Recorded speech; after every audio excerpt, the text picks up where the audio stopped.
Hello, j'espère que vous allez bien. J'étais en train de préparer mon sac pour me rendre au Jardin botanique de Lyon. Je ne sais pas quand est-ce que sortira ce vlog, mais le 16 et 17 septembre, il y a un marché aux plantes rares avec des événements, des ateliers, des visites. Donc je crois que les visites et les ateliers ont principalement lieu le mercredi, mais je pourrais pas m'y rendre. Donc aujourd'hui on est le 16 septembre et je vais rejoindre une copine pour y passer l'après-midi.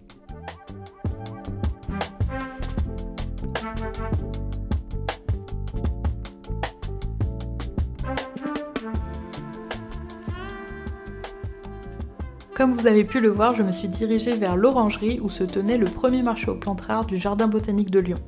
Sur place, il y avait aussi bien des plantes d'extérieur comme des cactés, des rosiers, des bulbes, des arbustes, mais également des plantes d'intérieur comme des anthuriums, des monstera, des alocasia, des tillandsia et j'en passe. Avant de m'y rendre, j'avais prévu de rester raisonnable niveau plantes, mais c'est vrai que sur place il y avait beaucoup de tentations. J'ai eu un gros coup de cœur pour cet hybride qui est un cos d'Indonésie. Il y avait des vendeurs et collectionneurs français, mais également de l'Europe. J'ai notamment pu croiser l'équipe de Vertigea qui est située à Aix-les-Bains en Savoie. J'ai pris un petit Scindapsus Mayari. Et il y avait également Kevin de la boutique Psychoplante, mais j'ai pas eu le temps de discuter avec lui. C'est vrai qu'il y avait énormément de monde pour un événement en semaine. C'est super chouette parce que ça veut dire que potentiellement il y en aura d'autres. En repartant de l'événement, j'ai regretté de n'avoir pas pris davantage de bulbes de printemps, mais c'est vrai que maintenant qu'on a emménagé, je me dis qu'on a déjà assez de travail comme ça. À l'extérieur de l'orangerie, on retrouvait l'association française des amateurs de bégonias avec qui on a pu échanger. La deuxième moitié du mois de septembre, j'ai beaucoup profité de la presqu'île et de Lyon en général. C'est vrai que l'été, je profite pas du tout de Lyon avec la chaleur, donc là, tout le monde était de retour de vacances, on a pu faire plein de choses et je voulais partager avec vous quelques adresses.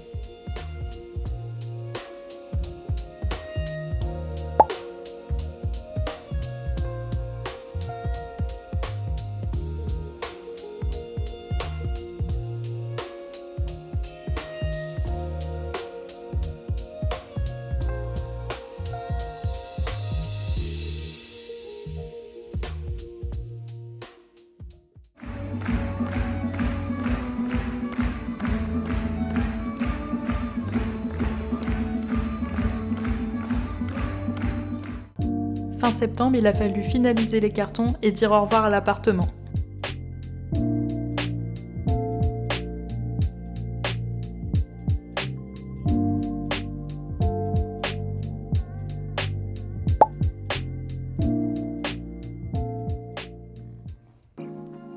En revisionnant les rushs du vlog que je suis en train de monter, je me suis rendu compte que je vous avais pas vraiment contextualisé le déménagement et que ça manquait un peu au vlog.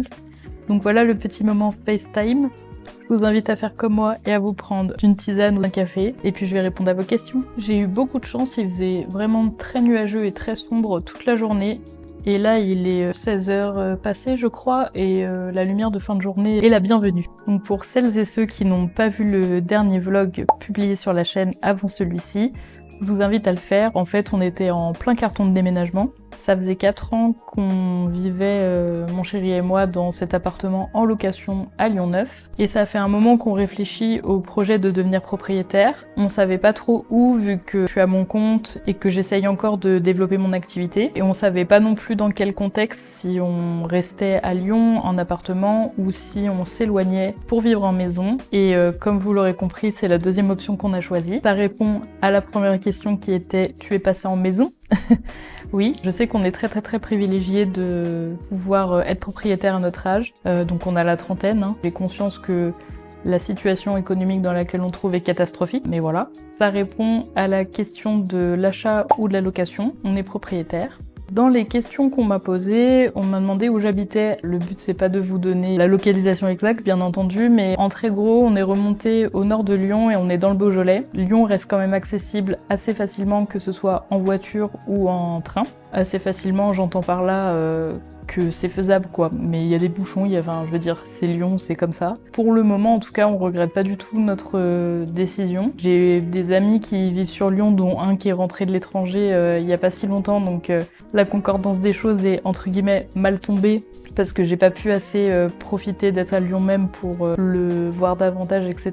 Je serais d'autant plus contente de les accueillir chez nous. Ça fait plusieurs années qu'on se pose la question de l'appartement ou la maison, parce qu'on a tous les deux, mon chéri et moi, vécu en appartement depuis plus d'une dizaine d'années. On aimait beaucoup la vie qu'on avait à Lyon, avec un petit peu excentré parce qu'on était vers Vèze, mais avec la presqu'île très accessible en transport, à pied, puis avec tous les événements, les boutiques, les petits créateurs, les cafés, les restaurants que propose Lyon. On n'est pas dans un trou perdu, hein, donc il y en a ici aussi, mais c'est vrai que forcément le mode de vie change, faut davantage prendre la voiture, voilà. C'est des choix sur lesquels on hésitait beaucoup, et le voyage au Japon a un peu aidé à trancher la décision, parce que quand on est rentré, même si on adorait notre appartement, on n'en pouvait plus de la ville.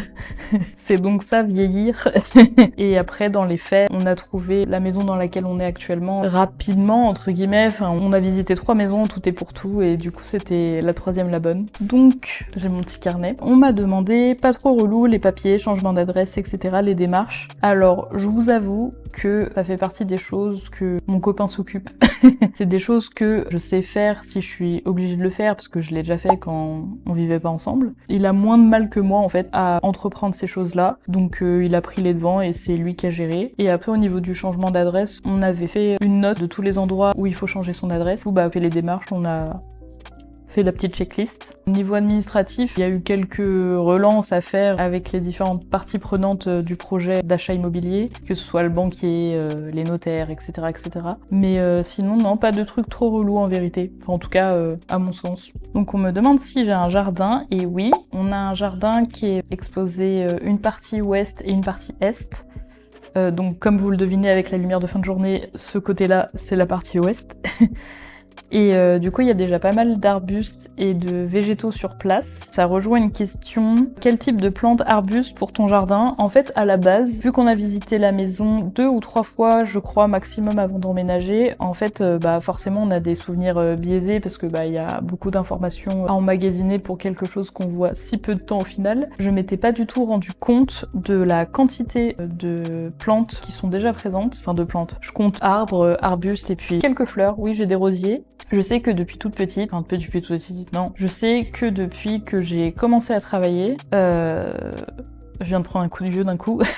Alors, de base, la DA, c'était une maison en pierre avec des volets bleus, des hortensias et du lilas. Voilà. Bon, au final, on n'a pas du tout une maison en pierre et je trouve quand même notre maison très belle, donc il n'y a pas de problème là-dessus. Mais j'avais dans l'idée de mettre des hortensias. Du lilas, je voulais en mettre, mais en fait, il y en a déjà 2. Si mon père ne s'est pas trompé lorsqu'il a fait le tour du jardin. Donc dans les plantes que j'ai découvert assez récemment quand même, il y a le Plumbago que j'ai découvert grâce à Morgane de la chaîne et du compte Instagram Verbobo, qu'on a un très très beau sur son balcon depuis plusieurs années il me semble. Du coup, donc entre ça, les hortensias, le lilas, et j'aimais beaucoup les passiflores aussi. Il y a différentes variétés. Mon père m'a fait une bouture de la sienne qui est incroyable. À voir si cette bouture repart bien. Après j'avais plein d'idées, mais au final je vais déjà attendre de voir parce qu'il y a pas mal de boulot en extérieur, donc à voir comment je m'en sors. Entre temps, j'ai répondu à un appel de ma sœur, donc je reprends où j'en étais. Je disais que je sais qu'il y a du boulot, mais je sais pas à quel point, et je sais pas aussi si je vais kiffer les espèces qui sont déjà là. Bon, le but c'est pas de les dégager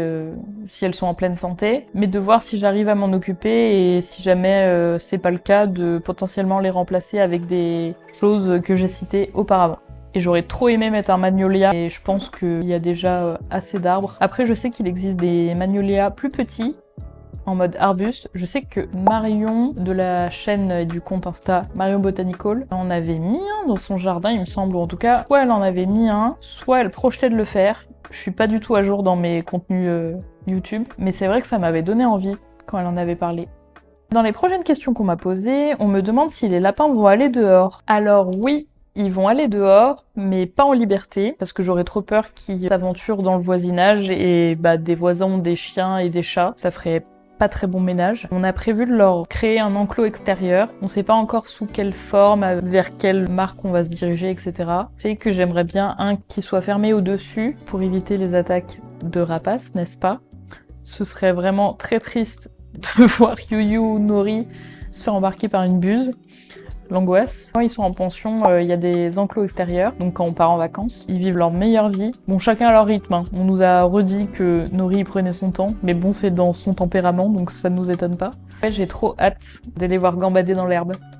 Donc, comment s'est passé mon emménagement? Autant j'avais réussi à plutôt bien jauger la charge de travail qui était nécessaire pour le déménagement, dans le sens faire les cartons, etc., etc. Mais l'emménagement, bah en fait, c'est limite le double du boulot. Forcément, on s'approprie un nouvel endroit, donc il y a plein de réflexions. Et il y avait un peu comment dire, pas un coup de feu, mais presque un petit peu une priorité à faire dans les trucs vraiment qu'on utilise tous les jours, comme tout ce qui touche à la cuisine, genre nos fringues, etc., pour pas vivre dans les cartons. Parce que ça faisait déjà un moment, vu qu'on avait anticipé les cartons du déménagement, qu'on vivait dans les cartons. Donc bref, en gros, ça a été un peu très énergivore. La dizaine de jours qu'on suivait la date du déménagement, on a bien dormi tous les soirs. C'était l'avantage. Mais c'était que du kiff. Je suis pas du tout en train de me plaindre, hein. Vraiment, c'était fatigant, mais on savait que c'était pour le mieux. Donc c'était une belle motivation. Donc est-ce que je sais déjà où je vais mettre mes plantounes? Alors oui et non. En gros, il y en a déjà qui sont placés, notamment la Monstera Deliciosa et le Ficus Tineke qui sont déjà placés dans la pièce de vie. Là, j'ai un petit guéridon avec quelques plantes. Je sais que mon Anthurium clarinervium va rester là. Mais les autres, je suis pas sûre, je cherche un peu en fait, sans non plus les bouger tous les 4 matins parce que c'est pas le but. En fait, on a décidé de se laisser le temps pour placer nos affiches, des étagères, etc. pour un petit peu habiller les murs. Et du coup, c'est vrai que c'est quelque chose qui me permettrait de placer d'autres plantes, pas d'autres dans le sens des nouvelles, bien que c'est pas l'envie qui manque, mais on va déjà se concentrer sur celles qui sont là, mais de pouvoir un petit peu plus les dispatcher. Je sais que à l'appartement, elles étaient un peu toutes packées au même endroit, enfin à des endroits stratégiques, qu'elles aient assez de luminosité. Là, il y a un peu plus de spots possibles, donc c'est en cours.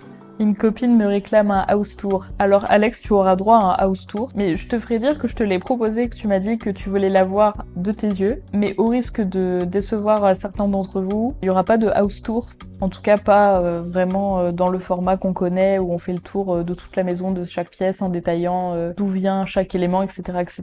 C'est pas quelque chose avec lequel je suis très à l'aise, et puis en plus, je suis pas la seule à vivre ici, et mon chéri est pas hyper chaud pour ce format-là. En fait, bien que j'en comprenne l'intérêt, de s'inspirer, etc. Puis je pense que ça nourrit, enfin moi-même, je suis beaucoup de gens, que ce soit sur YouTube et tout. Je suis la première à regarder parce que ça vient nourrir aussi un petit peu de curiosité et puis de relations parasociales. Mais en fait, je suis plus à l'aise avec l'idée de, par exemple, récemment, j'ai créé un mood board pour un petit peu l'ambiance qu'on aimerait donner à cette pièce, les peintures qu'on aimerait changer, etc. Et je vais avoir tout le projet d'aménagement de mon bureau. Bah, je préfère vous montrer des pièces comme ça en vous montrant un petit peu le avant, vous expliquant mes choix, vous montrant mon mood board. Enfin, je trouve il y a un petit peu un truc, une démarche au global plutôt que de faire le tour. Puis en fait, la maison, vous l'apercevrez en tout cas au fur et à mesure des vlogs, donc je compte pas faire un house tour dans les règles de l'art, on va dire. Mais avec grand plaisir de vous partager mon mood board et tout. Ça me met en joie. Clémentine me demande si la vitrine est commandée.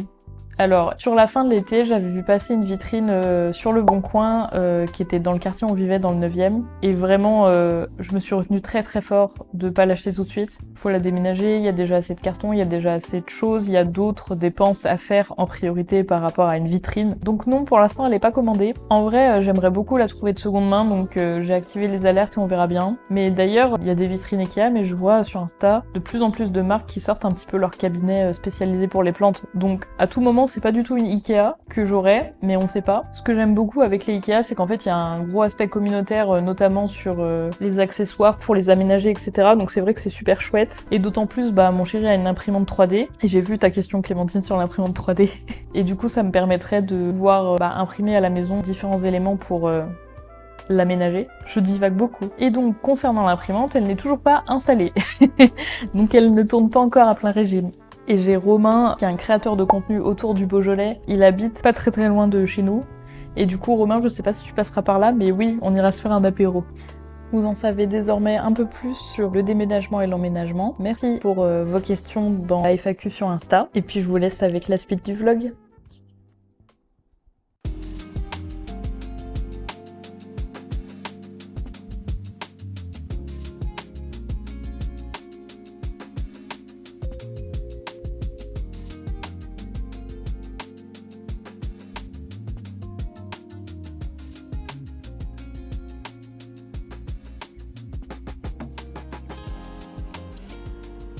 Depuis qu'on a déménagé, je peine à trouver un rythme, ce qui est normal vu qu'on passe beaucoup de temps à organiser et emménager la maison. Et paradoxalement, c'est depuis qu'on habite ici que je me rends de plus en plus en presqu'île pour des rendez-vous ou pour le boulot. Généralement, j'en profite pour passer dans les boutiques qui m'intéressent et pour manger avec des copines quand elles sont disponibles.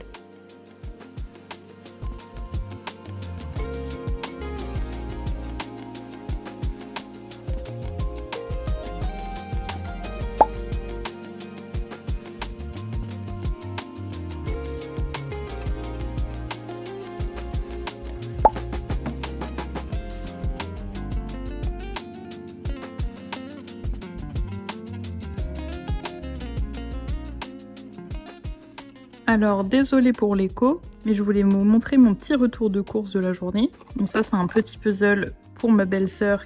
Ça c'est pour moi, pour faire du journaling, donc sur le thème de Noël. Ça m'agace un peu d'acheter ça maintenant, mais bon écoutez, c'est maintenant en magasin donc on s'adapte. Pour faire des petites couronnes de Noël, je l'ai trouvée trop mignonne et en fait j'ai vu une inspiration qui mêlait matière naturelle et crochet, donc avec des petits champignons. J'en ai pris deux parce que je me dis pourquoi pas en faire une plus hivernale et une automnale pour changer. Et ça, c'était parce que j'avais un fouet que j'avais acheté chez Emma il y a des années qui s'est cassé. Donc là, j'ai pris chez Alice Délice, il a l'air très robuste. Et sur le chemin, je me suis dit que pour coller dans une des couronnes, c'était tout choupi. J'ai mis mon micro parce que ça résonne encore beaucoup dans le salon. Et je suis très contente parce que on a reçu notre nouvelle bouilloire. Alors on avait une bouilloire depuis plusieurs années, au moins 6 ans.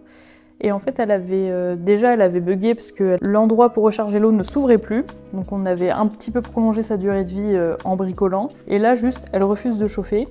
Donc c'est important pour nous d'avoir une bouilloire dont on peut régler la température pour boire du thé. Du coup écoutez, on a cherché une remplaçante jolie et pas trop chère. Parce que c'est vrai que dans les marques un peu qualitatives, à partir du moment où on peut régler la température, ça monte vite en prix. Et écoutez, on est tombé sur cette nouveauté de Create qui était même en précommande lorsqu'on l'a achetée. Et elle est arrivée aujourd'hui. On pensait qu'elle allait arriver bien plus tard, donc on est content.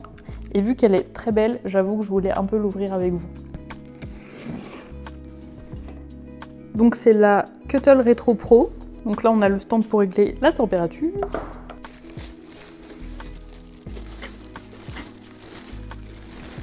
Ouah, elle est trop belle!